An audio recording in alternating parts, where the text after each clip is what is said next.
Hello, welcome to episode number 544 of the TWA 2A Challenge Run. We're here for the final episode of ECW, bro. Extremely Cool Wrestling of TW 2A20. And yeah, in our main event tonight, it's going to be Aleister Black, Cesaro, and a mystery person in a Money in the Bank qualifying match. For the men, we just have the women's Money in the Bank qualifying match, which will be Alba Fire, Iona Webb, and Ruby Riott. And we also have our opening match, which is an 8-man tag team match. Jey Uso teams with the New Breed to face off against Solo Sikoa, the Tongans, and Warden. So yeah, without any more further ado, let's jump straight into the final ECW of TW. What the fuck happened to my voice there? This weird voice thing has been going on, for a while. I don't really know what's happening there. But anyway, Jey Uso teams with the New Breed against Warden, the Tongans, and Solo, as mentioned just a minute ago. And it is the heel team to pick up the win. Warden pinned Jey Uso with the Powerbomb Symphony. Because, the finish at Money in the Bank was Warden had Jey Uso beat, and then, lifted his shoulder up because he got arrogant, and then Jey Uso rolled him up and stole the pin. And then Warden, he promised next time that won't happen.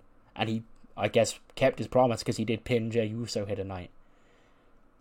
So Bobby Lashley recently pinned the World Heavyweight Champion on SmackDown, and now Warden's pinned the ECW Champion here on ECW.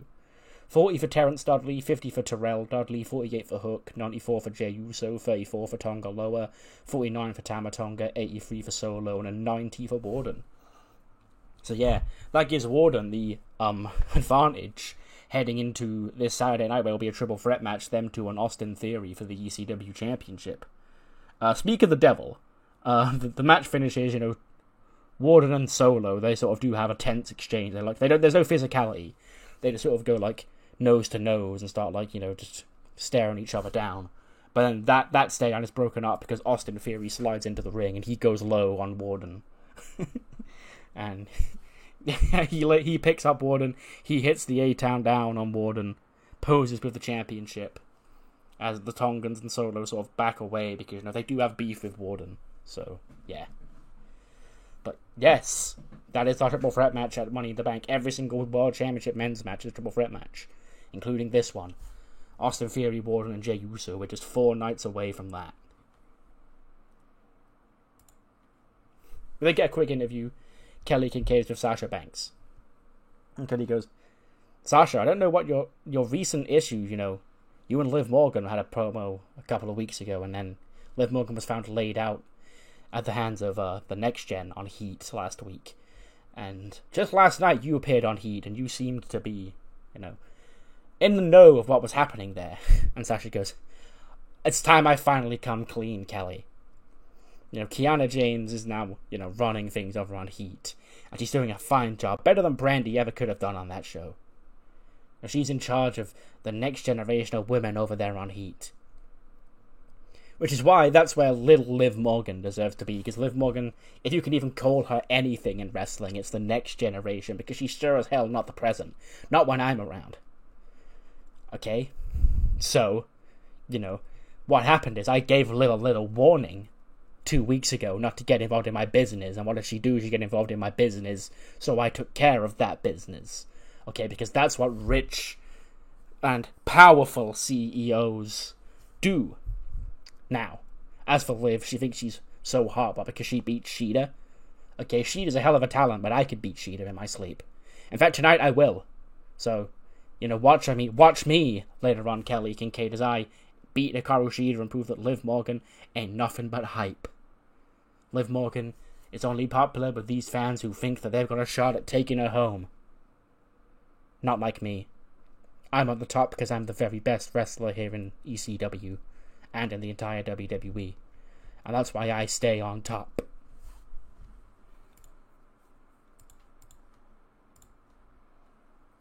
'81 rating. Let's go, Ruby. You did some work outside of Heat this week. But Ruby did compete on Heat just 24 hours ago, so I guess she's got that built-in excuse as to why she lost here. But the finish comes. I imagine, there's a really specific finish in my mind here. Ruby Riott and Iona Webb are fighting as Alba Fire's down on the outside. and like Ruby locks in like a choke, like a coquina clutch on Iona Webb. And then before Iona Webb passes out, we see Alba Fire climb to the top rope. She hits a swanton bomb on both women as the clutch is locked in. And then Ruby, rolls to the outside, which means Alba is forced to pin her own tag team partner off the swanton to earn her a spot in Money in the Bank. The 8th confirmed spot in Money in the Bank goes to Alba Fire. Fresh off her impressive showing at Clash at the Castle against Florence, she's now got a chance to get another shot at her if she can win Money in the Bank. 78 for Alba Fire, 66 for Iona Webb, and 84 for Ruby Riott. And yeah, pinning your own tag team partner, that's cold. We then cut backstage. We see Hook and the Dudleys, they're pissed off because they just lost in the opening match. When Russo walks out to him, he's sarcastically clapping. He goes, "Bravo, bro, bravo, bro. Like I said, I was around when your fathers were wrestling, bro, and I knew they were both dumb, but I didn't realize that was genetically transmitted to their offspring, bro, because you had a chance to be on the right side of wrestling history, You can either cling on to the corpse of a brand that Paul Lee thought of 27 years ago, or you can catch on to the new hot toy here on ECW, Extremely Cool Wrestling, the future of professional wrestling. And you chose to linger around Jey Uso, and where did that get you? Nowhere, bro." And Hook goes, "I don't care. I don't give a damn about your show. I don't like your show. I'm just here to get paid and do my job." Hook goes, "Oh, another one of those so brave warriors just showing up to get paid, bro. Well, I tell you what, you watch your mouth around me, bro. You won't be getting paid for much longer, bro. Do you get it?" And Hook goes, "I get it." And then Matt Cardona and Kurt Hawkins and Chelsea Green walk in. And he puts his hand in his goes, "Someone bothering you, Russo?" He goes, "Ah, Matt, my world-famous internet champion, bro. As a matter of fact, these jokesters over here were bothering me, bro." And Matt Cardona goes, "I've had a beef with these guys for a while. And that one Dudley, doing that damn thing to get himself out of this show. We've not had a chance to really settle things. So how about next week? Your guy, Austin Theory, can lend us a hand and we'll teach these three a lesson." And he goes, "That sounds fantastic, bro. And you boys, remember, there's a right side and a wrong side of this war. Make sure you pick the right one, bro." Florence then backstage, chilling, when Naomi and Shantae Washington approach her. And she's like, "Hey, what's up?" And there we go. So, I was sitting back here, I was waiting for the ECW Queen of the Ring brackets to be announced. It's a really big opportunity for a girl like me to get back into the title picture here on WWE. But it turns out Russo ain't doing it this year. Russo says it's garbage. Russo would know garbage when he sees it. Am I right? And Florence is like, "Yeah, no comment." And she goes, "Anyway, so I see you're carrying around your championship and looking for number one contenders, and I think if there's no King Queen of the Ring tournament this year, why don't you give me a shot at that next week, out of respect?" And Florence goes, "Naomi, you have been impressing me, one of what I've seen of you in the last couple of weeks, and honestly, you probably are next in line for a shot at this championship. So you're on. You and I next week for this." So yeah, Naomi and Florence on the season premiere of ECW of TEW 9 for the ECW Women's Championship. In place of Queen of the Ring, because there's no Queen of the Ring on ECW because Russo thinks it's a garbage idea. 60-rated tag match. Our tag team champions, Strowman, are in action. They defeat Hank Walker and Tank Ledger from NXT. They fit, the Tank especially fits, the vibe of this show. So yeah, I called them up for a one-night appearance, and they are who Strowman defeats here in 5 minutes 20. Braun Strowman pinned Tank Ledger with a big splash. Braun gets a 90. Has he always been scoring that high? He's one of those guys that, I'm not going to let a 90-rated performance for Braun Strowman here, sway me. Because I know if I put him in singles matches, he wouldn't do as well. People in this game can score a lot better in tag teams. I feel like Braun is the type of guy that would. So, yeah, 90 rated for Braun is good. 68 for Joe Hendry, 37 for Tank Ledger, 40 for Hank Walker. And then after the match, Strowman is celebrating. He's waving his hands from side to side. The whole crowd is waving with him. When Mustafa Ali slides into the ring, he's got a steel chair and he chairs Joe Hendry to the back. He goes tumbling to the outside of the ring. Braun charges at Ali. Ali slides underneath Braun, and he starts wailing into the back of the monster with the steel chair. He's finally got a weapon to isolate Braun. Even the numbers game. He even starts jamming it to the back of Braun's knees, taking him down. And then Ali puts the chair down. He hits a Hurricane Rana on Braun while he's on his knees, planting his face into the chair. And then he puts the chair around his big ankle, hits the 054. Just to show off because he can. It doesn't add any extra pain to just a normal stomp, but look at him flip, isn't he a dickhead? Yeah, he's taken Braun out and he grabs the mic and he goes, "It seems the monster among men has been wounded. Like I said, Braun, anything to get my championship back. Now, Cedric, I've let him out of detention. He's finally coming back over from Scotland. And next week, we want our rematch. See you there, boys." So yeah, Ali, what a fucking piece of shit he's turned out to be. What's his rematch next week? A one-legged Braun Strowman and Joe Hendry have to defend the championships next week against Ali and Cedric Alexander. Obviously, the answer is, why have they got to defend? Surely they can just say no. This is Russo, bro. Bullshit championship matches must always take place. We then cut to the Paragon. The only 4 members there are Adam Cole, Cesaro, Dolph Ziggler, and JC Jane. And, it's just Cole, Cesaro, and Dolph, sat in a line. And then we see JC sort of, walk in after the fact. She goes, hey, where's David and Kevin? And goes, "Oh, they're not here tonight. I gave them the night off. Sit." And she goes, "You gave them the night off? Why?" He goes, "Sit down."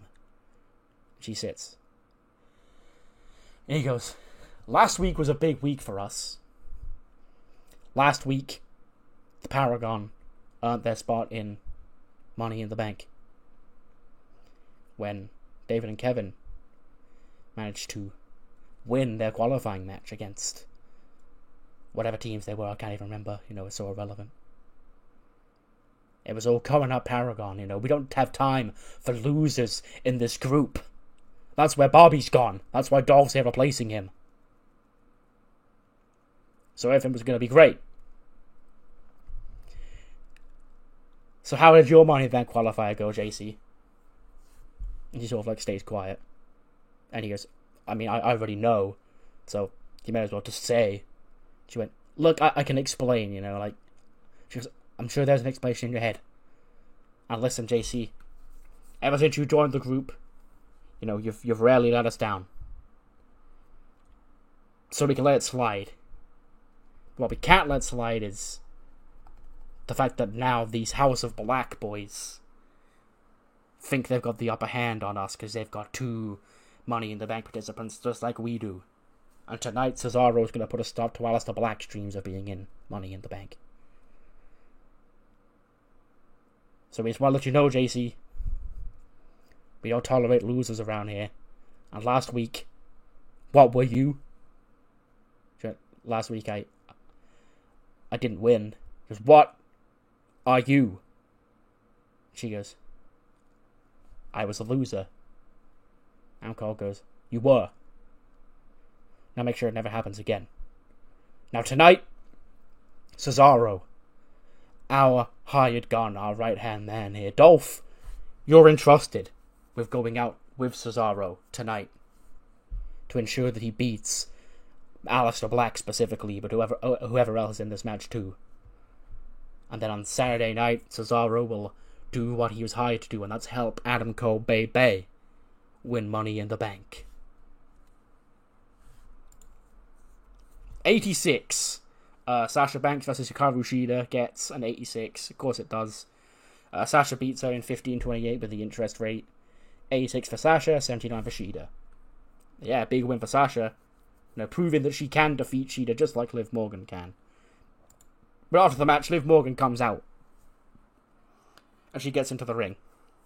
And she goes, "Sasha,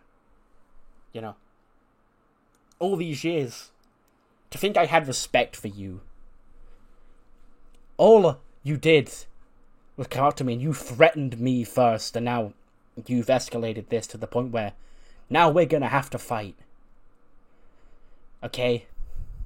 So, you can hire as many people to take me out because you know somebody who knows somebody. I know somebody too, and that somebody's me, Liv Morgan.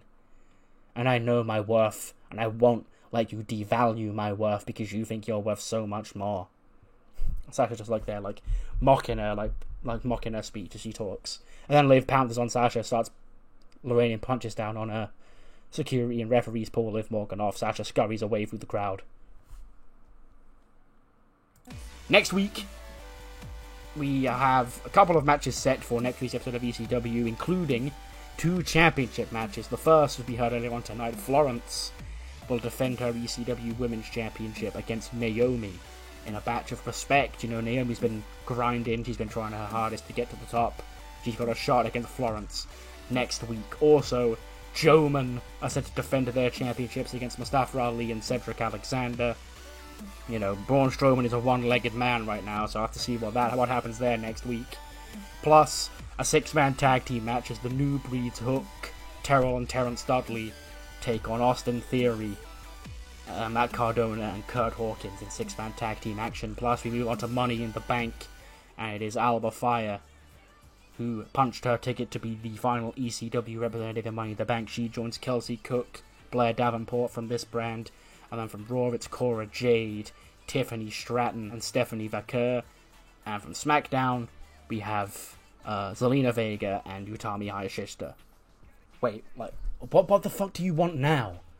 Bro, like, which one of you people in here, bro, is playing all this crap that makes the static shit come up on the screen, bro? Okay, because I'm sick and tired of having to ask questions on Twitter or X, whatever you want to call it, bro, about what's going on with all this weird, spooky, graphic bullshit on my show. So which one of you is doing it? I mean, like, I'm editing, and, like, I don't understand how it gets there in editing. So, like, oh, so it's you. You know, you're editing, but you don't see what's happening. I just said that I don't... Guess whatever, bro. This needs to stop, bro. And he goes, listen, Vince. You need to leave. You know, you've already caused a lot of hassle here tonight. We got a main event want to go off unprompted. He goes, fine. You know, this ain't part of the show, bro. We ain't shooting on here yet, bro. But between you and me, bro, something weird's going on here. And you're gonna blame it on me, and I'm tired of it being blamed on me.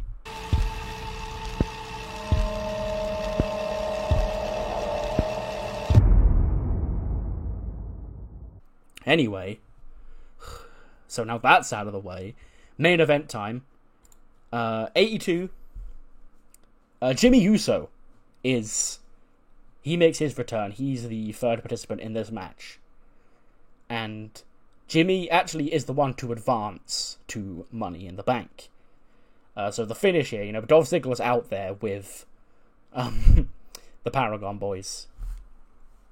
And... Or not the Paragon Boy, just Cesaro. So Cesaro's up there and Dolph Ziggler's accompanying him. And so it's a triple threat, so Dolph Ziggler can get involved all he wants. And he does. You know, he was on direct order specifically to stop Aleister Black getting in. And so Cesaro gets shot with the Black Mass. And Aleister goes to pin him. Dolph Ziggler breaks up the pin. He super kicks Aleister Black. You know, he makes sure that Aleister Black ain't a part of this. Then he turns around, Jimmy super kicks Dolph. He hits the splash on Cesaro, and Jimmy Uso qualifies for Money in the Bank. 83 for Jimmy, 83 for Aleister, and a 79 for Cesaro. And yeah, Jimmy Uso is back, and he's got that ticket to Money in the Bank, which is going to be very interesting, because if he wins, you know, his twin brother right now is the ECW World Champion. So that'll be a weird family gathering, should that go down. This is just a segment, the House of Black beat up Cesaro and Dolph Ziggler for costing them the match. And yeah, you know, they lay waste to the M2 Paragon Boys. Adam Cole nowhere to be seen, specifically mentioning that Adam Cole, you know the Fritzes aren't in the building because you know, they won last week, so he gave them the week off. So, Adam Cole, the only person they're building for the Paragon that could make a difference. I guess JC Jane could, because Kelsey's out there. But, yeah. Yeah, the Aleister Black, Brody King, Ciampa, leaving the Paragon laying. But the show isn't over because, Triple H just expelled Vince Russo from the building. So we do see Vince Russo leave. As he steps outside, we see Hook and the Dudleys, they're waiting in the parking lot. He goes, "Oh, they ain't my favourite wrestlers in the whole wide world, bro. What, you contemplating your future out here, bro? In the fresh air?" And Hook goes, "No, we've already made our decision. We want to be on the right side of history." Vince goes, "Great, bro. So what I can do is I can go talk to Paul Levesque in there, bro, if he lets you back into the building. I can get the match cancelled. Let me hear a car horn. Goes beep, beep. And then, guess who's driving and guess who's, shotgunning? But our good friends Kevin Owens, Rey Mysterio, Kyle O'Reilly, and Sheamus. He goes, "Glad you made the right choice, boys. Get in." And then they hop into, the trunk of the car. And Russo goes, "You dare go off of them and I'll be firing your asses, bro." And Hook goes, "You can't fire us. We quit." And then the car drives off with all of them in it. He goes, "What do you mean, bro? You're set to be in action next week. Huh? Who's gonna face my guys now, bro?" And that's how ECW goes off the air. Gets an 84. Yeah, sure. Pretty fun show. As all Russo shows are. What matters more is what you thought of the show. So do let me know what you thought in the comments below.